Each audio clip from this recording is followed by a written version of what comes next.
Madam Ayesha, पैदाइश के फौरन बाद बच्चों की पेट दर्द और गैस होती है, तो उसे कैसे छुटकारा हासिल किया जाता है? जी ठीक है, आपने बहुत अहम सवाल किया। हमारे पास अक्सर माएँ आती हैं जो काफ़ी परेशान होती हैं कि बच्चा रात को रोता है, रात को सोने नहीं देता, और ये ज़्यादातर मसले तब शुरू होते हैं बच्चा जब 2 हफ्ते से ऊपर का हो जाता है। तो इस एज में बच्चों में गैस के इश्यूज़ बहुत ज़्यादा होते हैं, जिसको हम अपनी मेडिकल लैंग्वेज में कॉलिक कहते हैं।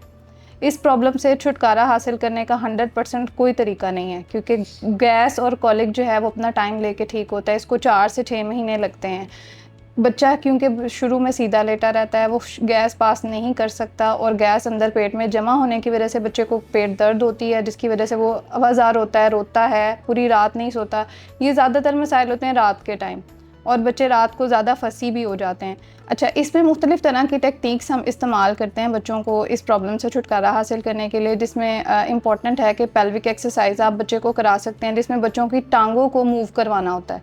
इसके अलावा हम बच्चों को पेट के बल उल्टा लेटाने का मशवरा देते हैं माओं को कि दिन में 2 से 3 दफ़ा बच्चों को पेट के बल उल्टा लेटाएं।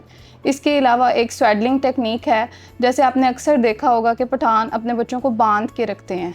जब हम बच्चे को बांध के रखते हैं तो साइंस ये कहती है, रिसर्च से साबित हुआ है कि उसमें भी बच्चों के पेट के गैस के इश्यूज़ काफ़ी हद तक सॉर्ट हो जाते हैं।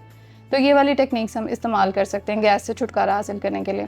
और सबसे ज़रूरी ये है कि बच्चे अगर अपनी माँ का दूध पी रहे हों तो उनमें गैस के इश्यूज़ नहीं होते। ये गैस के मसाइल तब होते हैं जब हम बच्चों को बॉटल फीड करवा रहे हों, गाय का दूध दे रहे हों, या फिर फार्मूला फीड दे रहे हों। Thank you.